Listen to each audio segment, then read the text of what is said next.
नमस्ते दोस्तों, welcome back to our channel. मैं हूं आदित्य, मैं लंदन में रहता हूं और आप कैसे हो जल्दी से कमेंट बॉक्स में बता दो। जैसा कि आपको पता है, कुछ दिन पहले यूके पीएम ने एक वाइट पेपर इशू किया था ऑन इमिग्रेंट्स और उसके बाद से यूके में एक अनसर्टिनिटी वाला माहौल है। लोग पूछ रहे हैं कि कब से एप्लीकेबल होगा, क्या ये हम पे एप्लीकेबल होगा या नहीं।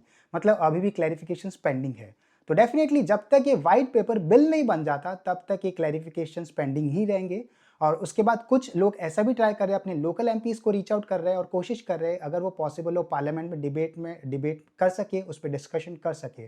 तो जब तक ये जारी रहेगा तो आई थॉट कि क्यों ना मैं इस पे एक डिटेल एक एनालिसिस बनाऊं अपना इन शॉर्ट फॉर्म कि मेजर रिफॉर्म्स क्या है और मेरा क्या टेक अवे है, मेरे क्या इंसाइट्स है उससे। So without any further ado, let's jump to the screen and before that do like and subscribe. तो अभी हम आ गए अपनी एक्सेल स्क्रीन पे और ईज ऑफ अंडरस्टैंडिंग के लिए मैंने क्या किया है कि 5 कैटेगराइजेशन किए हैं: work reforms, study reforms, English language, settlement route and offences and penalties. और लिंक जो है ये थोड़ा बेसिक अंडरस्टैंडिंग देंगे, कुछ अगर टेक्निकल है तो। So let's start with work reforms. Government का वर्क रिफॉर्म्स में सिंपल सा पर्पस है कि लोकल यहाँ की जो इंडस्ट्रीज है वो लोकल रिक्रूटमेंट करे एज कम्पेयर टू बाहर से। तो immigration system must be linked to skills and training requirements here in the UK so that no industry is allowed to rely solely on immigration to fit its skills shortages. इसके अंदर क्या इन्होंने major reforms किए हैं? पहला ये कह रहे हैं कि स्किल्ड वर्कर्स की जो रिक्वायरमेंट है they will increase it from RQF 3 to RQF 6। तो सबसे पहले ये समझ लेते हैं कि आरक्यूएफ होता क्या है। आरक्यूएफ आप ऐसा समझ सकते हो कि यहाँ पे जो क्वालिफिकेशंस होते हैं उनका डिफिकल्टी लेवल डिटरमाइन करता है। The higher the level the more difficult the question is. England, Wales and Northern Island में there are total 9 qualifications level, जिसमें स्टार्टिंग होती है एंट्री लेवल से and it goes till level 8। Definitely level 1 में, level 2 में ज़्यादा training की requirement नहीं रहती है, आप इजीली जॉब को कर सकते हो। जैसे जैसे लेवल बढ़ते हैं कॉम्प्लेक्सिटी बढ़ती है जॉब की और फिर आपको ट्रेनिंग की भी ज़्यादा जरूरत पड़ती है। अब इसका कॉन्सिक्वेंस डिटरमाइन करते हैं कि आरक्यूएफ 3 लेवल से क्या हुआ था पहले। तो threshold for skilled workers was previously set at RQF 6 and above. जब स्किल्ड वर्कर वीजा इशू हुए थे तो उस टाइम आरक्यूएफ 6 था। प्रीवियस गवर्नमेंट जब आई थी उन्होंने थ्रेशोल्ड को आरक्यूएफ 3 कर दिया in 2020 so as to meet the skill, मतलब लेबर शॉर्टेज को मीट करने के लिए। So the government is saying that the big increase in work visas reflect not just the weakening of controls in 2020 but also a failure over many years to tackle issues with pay, conditions, skill and training in the UK labor market. अब इस action point से क्या होगा जब आरक्यूएफ 3 से आरक्यूएफ 6 हो जाएगा? This approach would see the number of eligible occupations reduced by 180। अब वापस वर्क रिफॉर्म्स पे आ जाते हैं। आरक्यूएफ 3 से आरक्यूएफ 6 हो गया, salary threshold will also rise. इसका इंसाइट जो मुझे लगता है, एम्प्लॉयर्स पे definitely this will limit the pool of eligible international candidates for employers. Second point, effect on migrants, prospective migrants without bachelor's degree or those in lower paid roles may find it more challenging to qualify for skilled worker visa. अब दूसरे point पे आते हैं। ये कह रहे हैं कि इमिग्रेशन स्किल चार्ज को 32% से इंक्रीज करेंगे in line with inflation and 2017 से जब ये इंट्रोड्यूस हुआ था उसके बाद से ये बिगेस्ट इंक्रीज है, first time increase I would से। अब ये समझ लेते हैं इमिग्रेशन स्किल चार्ज होता क्या है। इमिग्रेशन स्किल चार्ज आप ये समझ लो कि जो एम्प्लॉयर आपको स्पॉन्सरशिप देता है तो उसको एक कॉस्ट पे करनी पड़ती है गवर्नमेंट को। वो जो कॉस्ट होती है फॉर असाइनिंग ए सर्टिफिकेट और स्पॉन्सरशिप उसको बोलते हैं इमिग्रेशन स्किल चार्ज। अब how much it cost, it depends again on the size of the organisation and how long the worker will work for you. अगर मैं small और charitable sponsors की बात करूँ, फर्स्ट 12 मंथ्स के लिए 364 पाउंड से, after additional 6 months 182 pounds. Medium और लार्ज स्पॉन्सर्स की बात करूं, इनिशियली फर्स्ट 12 मंथ्स के लिए 1000 पाउंड और उसके बाद 500 पाउंड। अब इसका इंपैक्ट देख लेते हैं। इसका insight, first of all, ISA is clearly meant to disincentivise over reliance on foreign labour and fund domestic skill training. दूसरा, a 32% increase could significantly raise the cost for sponsoring workers. Definitely employers बहुत ज्यादा cost होगी, specifically SMEs की बात करूं, and potentially will affect their hiring decisions. अब बात करते हैं सोशल केयर वीजा पे। ये कह रहे हैं कि we will close social care visas to new applications from abroad, मतलब एकदम से ही शट डाउन करने वाले हैं और इन्होंने कुछ ट्रांजिशन प्रोविजंस लगा रखे हैं टिल 2028 तक। इसके इनसाइट्स देखा जाए, it's marks a sharp reversal from post Brexit policy where this care worker visa was introduced initially to address the severe workforce shortage. The government is now signalling a shift towards domestic recruitment और automation. दूसरा, most affected definitely इसके foreign care workers होंगे who are previously eligible to apply from abroad. थर्ड, जो मुझे लगता है कि the sector can face chronic vacancies. cutting off the international labor directly without having establishing a domestic substitute may worsen the service gaps, which will particularly affect the elderly and disabled population. अब बात करते हैं study reforms पे। Study reforms पे government का एक clear mandate है कि they want to strengthen the requirements that all sponsoring institutions must meet in order to recruit international students. मैंने जब इनके रिफॉर्म्स गो थ्रू किए तो मुझे लगा कि यार इन पे इन्होंने जो लगाम लगाई है वो इंस्टीट्यूशंस पे ज़्यादा लगाई है as compare to students. Definitely students के PSW पे भी हार्श मेजर्स लिए हैं, बट एजुकेशन इंस्टीट्यूशंस पे बहुत ज़्यादा रिक्वायरमेंट है। Also, they want, इनका मंत्र सिंपल सा ये है, it is also essential that any individual who is coming to the UK for study, their purpose should be to study only, और ये स्टूडेंट वीज़ा को व्हीकल यूज़ नहीं कर सकते to move themselves and their dependents to a new life in Britain। अब बात करते हैं स्टडी रिफॉर्म्स की। We will start with applicable to institutes. The UK government plans to tighten oversight of institutions sponsoring international students. सबसे पहले ये raise करने वाले हैं BCA, which is known as basic compliance assessment threshold. सबसे पहले ये समझ लेते हैं कि BCA होता क्या है सिंपल टर्म्स में। BCA is kind of annual assessment जो कैरी किया जाता है एजुकेशन इंस्टीट्यूशंस पे to check the level of compliance, और इसके कुछ क्राइटेरियाज रहते हैं, और अगर एक भी क्राइटेरिया मीट नहीं कर पाता है स्पॉन्सरशिप मतलब education institution, then their sponsorship licence can be revoked. अब ये क्या कह रहे हैं कि कोर्स एनरोलमेंट रेट 5% बढ़ाने वाले हैं, which is like 95%, and course completion rate 5% again बढ़ाने वाले हैं, which is like 90%. Second thing they are saying, they are going to introduce red, amber, green rating system that will publicly categorize institutions based on compliance levels, while those at risk of failing will face tailored interventions. मतलब government अब अपनी intervention करने वाली है Fehling institutions पे।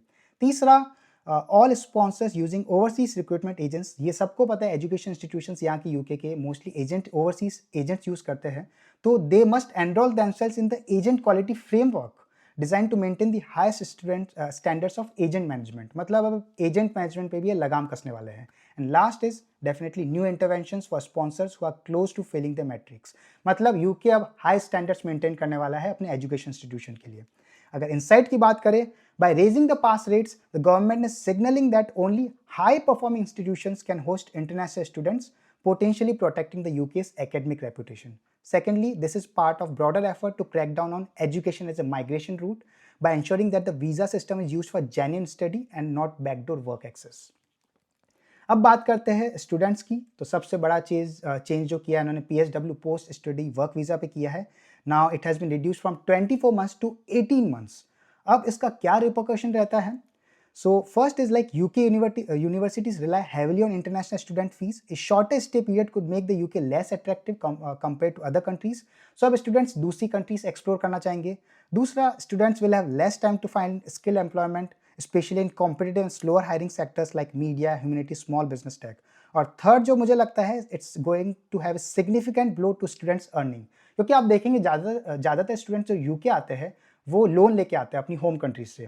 अब जब यहाँ पे लोन लेके आते हैं, व्हाट दे थिंक यार जब ग्रेजुएट कर लेंगे उसके बाद यहाँ पे 2 साल काम करेंगे and then from the earnings they get from the job, उससे वो लोन रीपेमेंट कर देंगे। अब जो 6 months का इन्होंने पीरियड रिड्यूस किया है, उसके बाद से बहुत मेजर हिट होने वाला है लोन रीपेमेंट के रिगार्डिंग, और अर्निंग्स के रिगार्डिंग भी एक क्वेश्चन मार्क आ जाता है।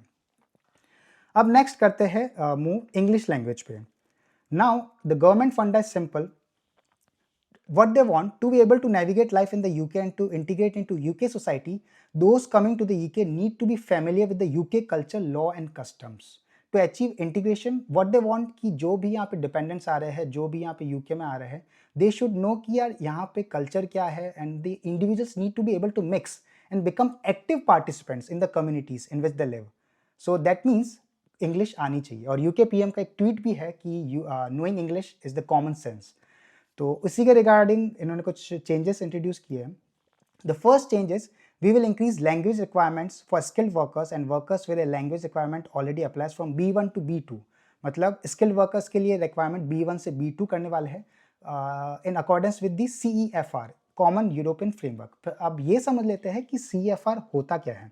CEFR एक तरीके से आप समझ सकते हो स्टैंडर्ड है जो ये क्राइटेरिया मेजर करता है कि आप कितने प्रोफिशिएंट हो लैंग्वेज स्पीकिंग में। सो इसके कुछ क्राइटेरियाज है, जैसा कि आप यहाँ पे देख सकते हैं सर्कल में। A1 से स्टार्ट होता है C2, A1 is like the basic one and C2 is like the advanced. तो ये कर रहे हैं स्किल्ड वर्कर्स के लिए B1 से B2। विच आई थिंक कि ठीक है, नॉमिनल चेंज है, इतना ड्रास्टिक चेंज नहीं है। बाकी B1 आप समझ सकते हैं इंटरमीडिएट इंग्लिश हो गया, और B2 को आप अपर इंटरमीडिएट समझ सकते हैं। दूसरा, we will introduce a new English requirement for all dependants, adult dependants of workers and students at level A1। मतलब जो भी डिपेंडेंट्स आ रहे हैं, पहले जो होता था कि उनको इंग्लिश मैंडेटरी नहीं आनी, but now they are thinking कि उनके लिए A1 से इंट्रोड्यूस किया जाए, so that they can integrate well in the economy. Third is, we will introduce requirements to demonstrate progression. जैसा वीजा एक्सटेंशन के लिए जाते हैं या सेटलमेंट के लिए जाते हैं, what the UK government wants from you कि आप प्रोग्रेस शो करें इंग्लिश लैंग्वेज में। So the level requirement will increase to A2 for visa extension and B2 for settlement. We want individuals to improve their English language skills over time as they continue their stay in the UK.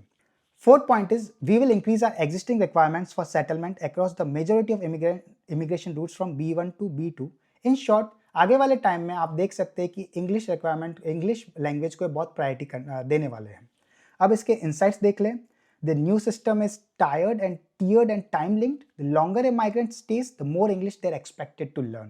Second is, what they want from the dependents. They are no longer passive beneficiaries of the immigration system, but they should actively participate in the immigration system. This aligns with efforts to prevent isolation and dependency among migrant families.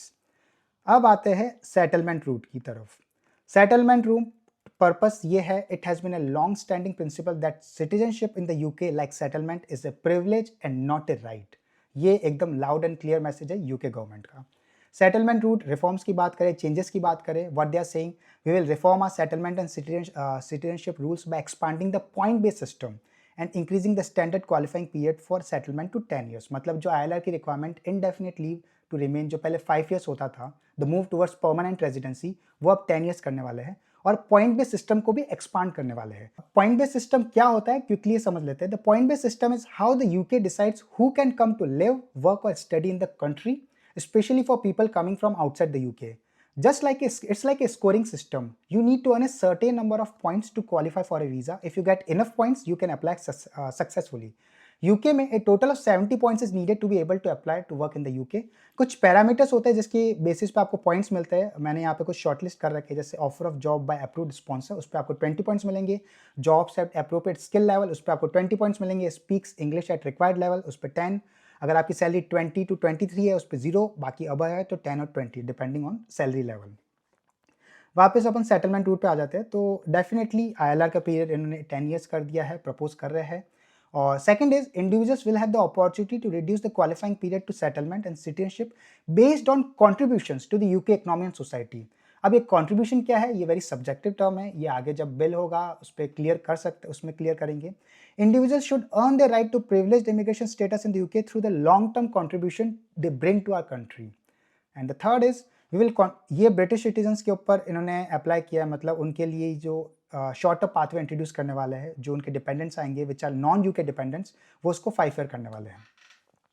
अब बात करते हैं insights. The message is clear, privileged immigration status is no longer automatic. What the government is moving towards is a performance-based immigration model. Second is, the people would think twice before coming to the UK. Definitely, they will think of other countries like Europe, which have got like easy PR norms. तो वो देखने वाली बात होगी कि अब UK लोग नहीं सोच के कहाँ पे जाएंगे। And last is offenses and penalties. Purpose, those who come to the UK should respect and abide by laws and respect our criminal justice system. The UK government is thinking like this: the foreign national offenders who come here, they break their laws, insufficient action is taken and the rules are not enforced. In short, enforcement agencies को ये more power दे रहे हैं और rule breakers के ऊपर more लगाम कस रहे हैं। अब बात करते हैं, ये तो हुआ जेनरिक। स्पेसिफिक्स की बात करूँ, बहुत सारी चीज़ें हैं। अगर जैसे stricter entry rules for the asylum people, stronger enforcement, fast removal of offenders, digital identity and e visa in process है। ये बहुत जगह इंट्रोड्यूस हो गया है वैसे भी, तो उसको और ये स्ट्रेंथन करने वाले हैं। Tougher asylum scrutiny, crackdown on illegal worker, financial sanctions, faster deportation process and early actions on offenders. मुझे इस चीज़ में जो बहुत हाईलाइटिंग चीज़ लगी वो ये लगी फाइनेंशियल सैंक्शंस, जो 7 पॉइंट है। What they are saying, banking controls will be updated to catch rule breakers, especially those who evade taxes. मतलब सरकार, गवर्नमेंट जो है आपके बैंकिंग कंट्रोल्स भी बैंक तक जा सकती है, मतलब इतना डीपली जा सकती है। अगर इनसाइट्स की बात करें, tightening entry rules creates a lower tolerance threshold. Definitely government का स्ट्रिंग मैंडेट है कि they don't want any crime, like they want low crime in the UK, वो उसको रिड्यूस करना चाहती है।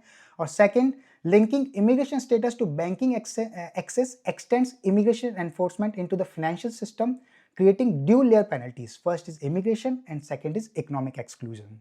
इसी के साथ वीडियो करते हैं एंड, और कंक्लूडिंग में ये कहूँगा, अगर ILR नॉर्म्स देखे जाए तो बहुत ही स्ट्रिंगेंट नॉर्म से कर रहे हैं कि 5 ईयर से 10 ईयर्स, और इसकी वजह से अब हमें भी रिकंसिडर करना पड़ेगा कि हमें यूके में रहना है या नहीं। ये रेट्रोस्पेक्टिव करेंगे, प्रोस्पेक्टिव करेंगे, डिपेंड।